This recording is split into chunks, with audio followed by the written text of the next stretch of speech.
You're watching ETVN Philippines.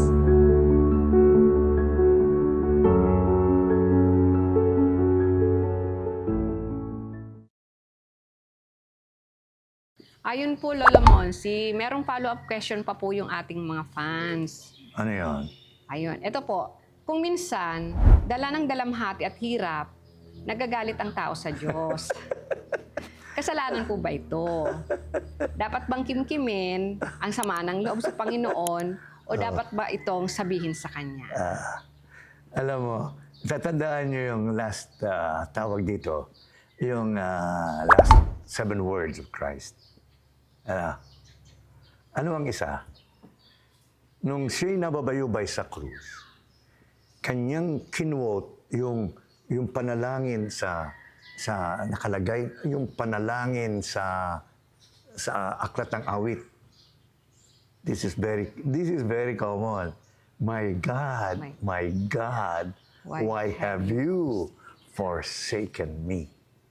Si Jesus ba ay naghihinanakit sa Diyos? Hindi. Siya lamang ay parang anak. Na nagsasabi ng kanyang dalamhati. Walang masama. Kung talagang tayo ay nabibigatan na. Tayo kanyang mga anak. Remember, mga kapatid. At ang anak pwedeng magsabi sa tatay, Tatay, ano ba naman ito? Ako ba naman ay pababayaan nyo ng ganito? Wala akong masama. At sa katunayan lamang ang gusto ng Diyos ay tayo maging open sa Kanya. Pakita natin. At ang sabi ng isang banal, ay ang Diyos ay natutuwa sa ganitong mga tao. Amused ang God na ang taong nahihirapan ay lalapit sa Kanya. At natural, bilang isang ama, and ama naman talaga natin, ay tatanggapin ka. Wala akong masama na sabihin natin ang ating damdamin. At maniwala kayo, pag nasabi na yung damdamin, susuklian ng Diyos yan ng masarap na pakiramdaman. Pagtugon sa inyong pangangailangan. Wala akong masama. At yan ay dasal. Sapagkat anumang uri ng pakikipag-usap sa Diyos, kung kayo may nagagalit sa Kanya, kung kayo may naghihinanakit at sasabihin, dasal ho yan. Yan ang tinatawag na prayer. Lifting up your hearts. Lifting up your mind and your soul to God. Yan ho'y dasal. Kaya, sa totoo lang, kaya ang sabi ng mga banal, kaya tayo binibigyan ng problema, ay para na tayo pumunta sa Kanya. Sapagkat kung tayo kampante, tingnan ninyo ang mga developed countries na wala ng problema. Wala silang panahong sumimba. Lahat ay picnic, lahat ay outing. Walang Diyos.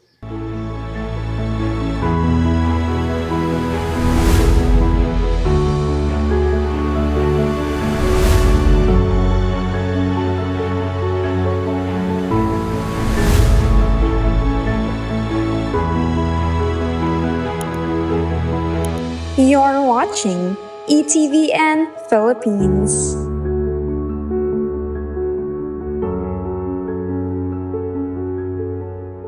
Tingnan niyo ang Pilipino. Sa dinadanas nating hirap, lahat tayo simba ng simba. Tayo nananalangin sa Diyos. Tayo ang iniligtas na. At dahil sa atin, marami ang maliligtas sapagkat tayo malapit sa Diyos. Kaya mag-alaala. Ang krus ay pinagkaloob ng Diyos. At ang una niyang pinagkalooban ng krus ay ang kanyang anak. Pwede namang iligtas po ni Jesus ang mundo nang hindi siya papako sa krus. Ang sabi nga ng mga banal sa isang patak ng dugo ni Kristo pwede nang tubusin ang mundo Eh bakit niya? May dahilan. Para tayo na dadanas ng krus ay huwag mawalan ng pag-asa. At ang kakailanganin lamang, katulad na siya ay nagdala ng krus at nauna na sa atin, ay ating hilingin sa Kanya at lumapit tayo sa Kanya, patulong tayo sa Kanya na dalhin natin ang ating mga krus sapagkat hindi ho natin mapapasan ang ating mga krus na nag-iisa. Sasabihin ko sa inyo, kaya ho, binigay ang krus na yan para pumunta tayo sa Diyos, para tayo patulong At sa paraang yon, tayo makakasama niya. At samantalang kasama natin siya sa pagdadala ng krus, madadala natin ito ng walang kahirap-hirap. Ano? At ang maganda pa nito, dahil sa tayo napalapit sa Kanya, ang krus ang daan natin patungo sa langit. Natatandaan niyo ba yung footprints in the sand? Footprints in the sand. Yeah, di ba? Kaya isa na lang kasi karga ka. Oh, yeah. Alala mo pala yun eh.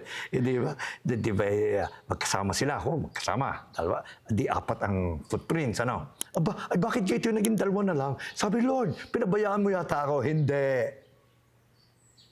Karga-karga kita. Ganun po si God. Hindi ko tayo pababayaan. Ano? At sasamahan tayo. At dahil tinanggap natin ito, at tayo kasama niya. Kaya, ang formula is this. Carry your cross not without Jesus. And when you carry the cross with Jesus, you will be able to carry it without any effort. And by so doing, He will bring you up with Him to heaven. English ho yun, tatagalogin ko. Kung kayo may krus, patulong kayo sa Panginoon. At inyong pasanin ang krus, nakasama siya.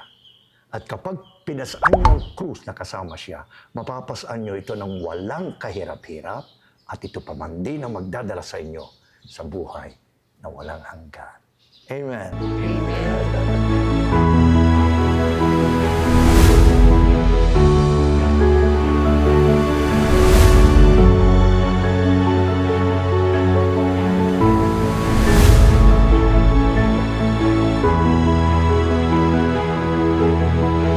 You're watching ETVN Philippines.